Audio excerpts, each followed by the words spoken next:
আসসালামু আলাইকুম এভরিওয়ান। আমি চলে আসছি আজকে আরবদের খেজুর বাগানে। আমি দেখাবো আপনাদেরকে আজকে আরবদের খেজুর বাগান কেমন হয়। তো আপনারা সঙ্গে থাকেন, আমি আপনাদেরকে পুরো খেজুর বাগান ঘুরে দেখাবো ইনশাল্লাহ। আপনারা দেখতে পারতেছেন কত সুন্দরভাবে সারি সারিভাবে খেজুর গাছগুলো দাঁড়িয়ে আছে, দেখতে অপূর্ব সৌন্দর্য লাগতেছে।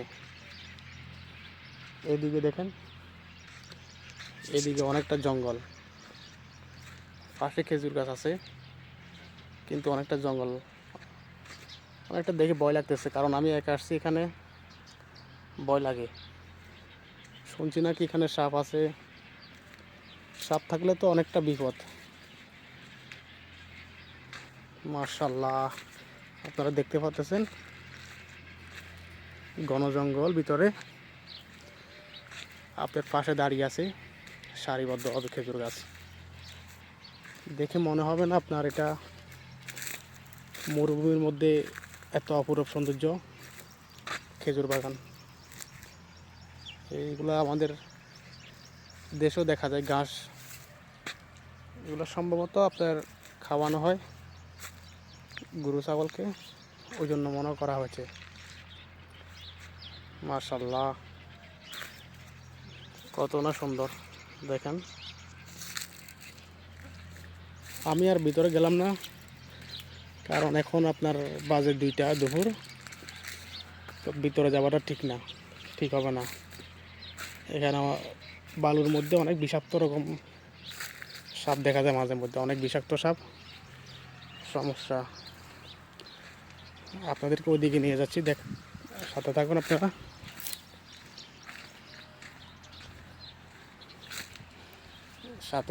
আপনাদেরকে আমি নিয়ে যাচ্ছি সামনের দিকে কীরকম দৃশ্য।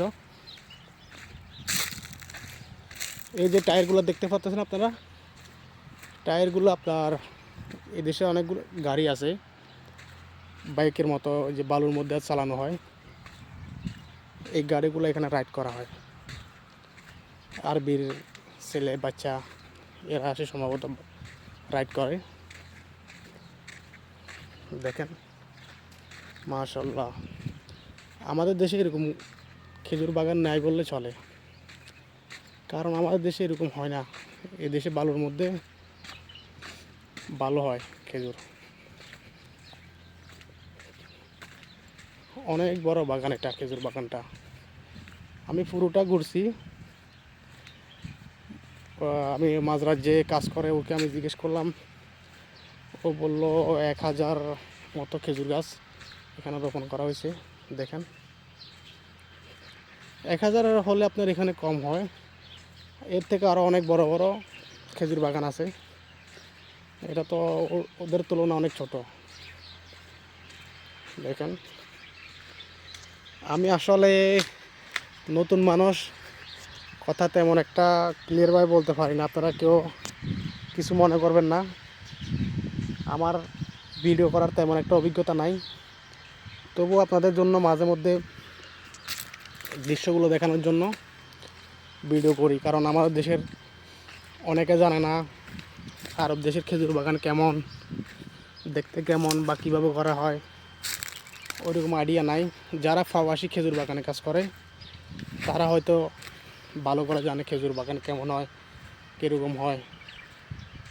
এই দেখতেছেন আপনারা, এই খেজুর বাগানে আপনার রাউন্ড করে এক ধরনের করা হয়, তারপরে এখানে আপনার প্রত্যেক দিন পানি লাগে খেজুরে। এগুলা সম্ভবত আপনার দিছে আপনার গরু ছাগলের গোবর আছে, গোবর দিয়েছে সম্ভবত, ওইরকম মনে হচ্ছে। দেখেন মাশাআল্লাহ। তো সবাই ভালো থাকবেন, সুস্থ থাকবেন, আর আমার চ্যানেলে সবাই সাবস্ক্রাইবার করবেন, আমি যেন আরও নতুন নতুন ভিডিও দিই, এগুলো আপনারা দেখতে পারেন। আর আমি ইনশাল্লাহ চেষ্টা করব আরও একটু ভালোভাবে কথা বলার জন্য, ভালোভাবে ভিডিও করার জন্য। সবাইকে আল্লাহ হাফেজ, ভালো থাকবেন।